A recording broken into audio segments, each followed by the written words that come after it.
আজকে তোমাদের সঙ্গে একটা হেলদি রেসিপি আবার শেয়ার করব। না হেলদি শুধু না, খেতেও খুব সুন্দর। কিন্তু তার আগে দেখো আমি একটা পায়েস দেখালাম। এই পায়েসটাও আজকে করেছি, কারণ 12টার পরেই আমার ছেলের জন্মদিন, আর তার জন্য পায়েসটা করেছি। পায়েসের উপরে প্রচুর ড্রাই ফ্রুটস আমি জাস্ট গুঁড়ো করে দিয়ে দিয়েছি, কিন্তু উপর থেকে গার্নিশটা বাকি আছে। এই যে কাজু কিশমিশ রয়েছে, আর ওখানে রয়েছে গোলাপের পাপড়ি। তো এইগুলো দিয়ে আমি উপরটা গার্নিশ করব অন্য একটা বলে সার্ভ করে। ততক্ষণের জন্য পায়েসটা কেমন দেখতে হয়েছে তোমরা শুধু জাস্ট এটা বলো। কিন্তু পায়েসটা আজকের আমার রেসিপি নয়, আমার রেসিপি আজকের পোলাও। আমি সোয়াবিন দিয়ে আর হচ্ছে তোমার পনির দিয়ে হচ্ছে আমি পোলাও বানাবো। তার জন্য কি চাল নিয়ে নিয়েছি দেখেছো, ওইটা ভীষণ লম্বা লম্বা চাল। এটা কিন্তু অ্যাকচুয়ালি বিরিয়ানির চাল, কিন্তু পোলাও করলেও খুব সুন্দর খেতে লাগে। আর এদিকে দেখো আমি আমন্ড, কাজু আর কিশমিশ ভিজিয়ে রেখেছি। আর এই দিকে দেখো আমি বেল পেপার আর তোমার হচ্ছে ক্যাপসিকাম, বিনস, গাজর আর কাঁচা লঙ্কা নিয়ে নিয়েছি। কারণ আজকে যেহেতু টুইসডে, আমাদের পুরো ব্যাপারটাই কিন্তু নিরামিষ। তো নিরামিষ পোলাও কিন্তু খুব সুন্দর খেতে লাগে যদি তুমি খুব সুন্দর করে করতে পারো। তো আমি মোটামুটি পোলাও করতে পারি এবং খেতে মোটামুটি খারাপ হয় না। তো যাই হোক, আমি বেল পেপার, গাজর, বিনস, তারপর হচ্ছে কাঁচা লঙ্কা সব কেটে নিয়েছি। আর এদিকে দেখো আমার সোয়াবিনটা আমি গরম জলে ভিজিয়েছিলাম, সব ডুম্বো ডুম্বো হয়ে গেছে। এই দেখো এবার এটাকে আমি জল ঝরিয়ে নেব, তারপর এটাকে ভাজতে হবে। আর এদিকে দেখো নুন জলে আমি পনিরগুলোকেও কাট করে আর ভিজিয়ে রেখেছিলাম, সেগুলো যথেষ্ট সফট হয়ে গেছে। তো এগুলোকেও ভাজতে হবে। আর এদিকে আমি দেখো একটা সাদা তেল নিয়ে নিয়েছি একটা ফ্রাই প্যানে।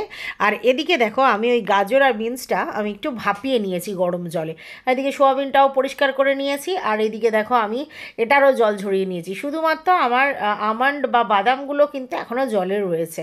তো চলো আমি পুরো প্রসেসটাই তোমাদের দেখাই। প্রথমে পনিরটাকে একদম সোনালি সোনালি করে হালকা করে ভেজে নিচ্ছি, কারণ এইরকম হলে দেখতে বেশ সুন্দর হয়। তারপর আমি দেখো আস্তে করে ওই যে ভাপানো সবজিগুলো মানে বিনস আর গাজর যেটা ছিল সেটা আমি একটু নাড়তে দিয়ে দিলাম। এখানে যদি মটরশুঁটি থাকতো তাহলে আরও সুন্দর খেতে লাগতো, কিন্তু আমার ছিল না মটরশুঁটি। আর এই দেখো একটু সোয়াবিনটাকেও আমি সতে করে নিচ্ছি এই যে সবজিগুলোর সাথে।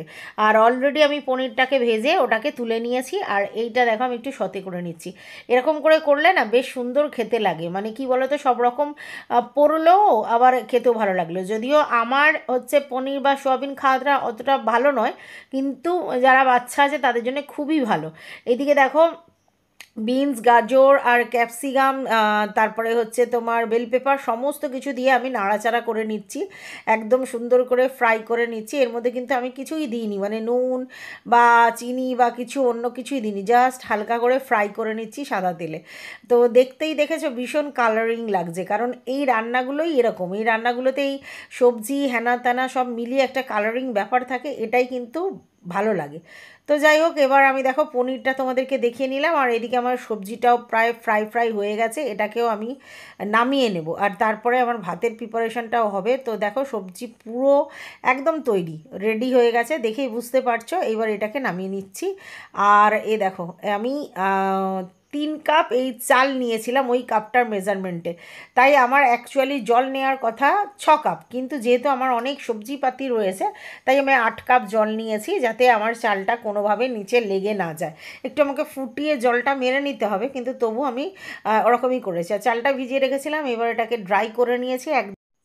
এরপর দেখো আমি ইন্ডাকশানে জলটা মাপ করে বসিয়ে দিয়েছি, দেখতেই পাচ্ছ। আর এই জলটা ভালো করে ফুটে গেলে এর মধ্যে আমি ওই ভাজা চালটা দিয়ে দেবো, যেটা কিনা আমি হচ্ছে তোমার মশলা দিয়ে ফ্রাই করব। তো সেটা আগে চলো দেখি। এই যে আমি তেজপাতা আর গোটা জিরে আর গোটা গরম মশলা ফোড়ন দিয়েছি, অবশ্যই ঘিয়ের মধ্যে। আর এইদিকে দেখো জলটা তো ফুটছে, দেখেছো আমি জোরেই দিয়েছি যাতে টকবক করে ফোটে, তাহলেই টেস্টটা ভালো হবে। তো যাই হোক আমার মোটামুটি এইগুলো নাড়া হয়ে গেছে, বেশ একটা ভালো স্মেল এসেছে। এরপর এর মধ্যে আমি চালগুলো দিয়ে দেবো। এই দেখো আমি চালগুলো দিয়ে দিলাম। এই চালগুলোর মধ্যে আমি কিছু ওই মশলা দিয়ে দেবো। সেই মশলাগুলো দিয়ে দিলে কি বলো তো, অনেকে মাখিয়ে রাখে, অনেকে আমি দেখেছি হলুদ থেকে আরম্ভ করে অন্যরকম মশলা সব মাখিয়ে রাখে, বাট আমি কিছুই মাখিয়ে রাখিনি। আর অনেকে আদা ফাদাও দেয়, আমি অবশ্য আদা দিইনি। ঠিক আছে, আদা দিলেও খেতে খারাপ হয় না, কিন্তু আমি আদা দিইনি। আমি যা দিয়েছি সেগুলোই তোমাদের সঙ্গে শেয়ার শেয়ার করছি। তো জল আমার অলরেডি ফুটে গেছে, আর এই দেখো আমি ভাতটা আর কি মানে চালটা যেটা ভেজেছি ওই গুঁড়ো মশলাগুলো দিয়ে আর তার সঙ্গে সবজিটা সমস্ত কিছু দিয়ে দিয়েছি, শুধুমাত্র পনিরটা এখনও দেওয়া হয়নি। তো যাই হোক, এখন আমি অলরেডি পনিরটা দিয়ে নিয়েছি, আর দেখো বেশ ভালো করে দাউ দাউ করে ফুটছে।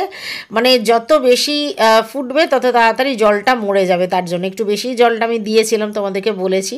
আর এই দেখো এখন আমার ঝড়ঝড়ে পোলাও পুরোপুরি রেডি হয়ে গেছে, দেখতেও ইয়ামি হয়েছে আর খেতে তো খুব সুন্দর হয়েছিল। যদিও তোমরা তো খেতে পারছো না, মানে তোমরা দেখেই ভোজন করে নাও আর কি, ব্যাপারটাও খুব সুন্দর উঠছে। তো চলো এবার আমি আমার ছেলেকে সার্ভ করে দিয়েছি, ওকে একটা লাপাওয়ালার প্লেটে সার্ভ করে দিয়েছি, কিন্তু আমি একটা অন্য প্লেটে নেবো। যাই হোক, কেমন হয়েছে দেখে বলো, আমাকে জানিও কেমন হয়েছে তোমাদের মনে হচ্ছে অবশ্যই। আর এইবার আমি দেখো একটা প্লেটে নিয়ে নিলাম, স্টিলের প্লেটে। তো যাই হোক, এখন আমি খেয়ে নেব। এর সঙ্গে কিন্তু কোনো সাইড ডিশ আমাদের নেই, আর যদি তোমরা কেউ চাও তো এর সঙ্গে পনির বা অন্য কিছু সাইড ডিশও খেতে পারো। তো যাই হোক, তোমাদের কেমন লাগলো ভিডিওটা অবশ্যই কমেন্ট করে জানাবে। টাটা।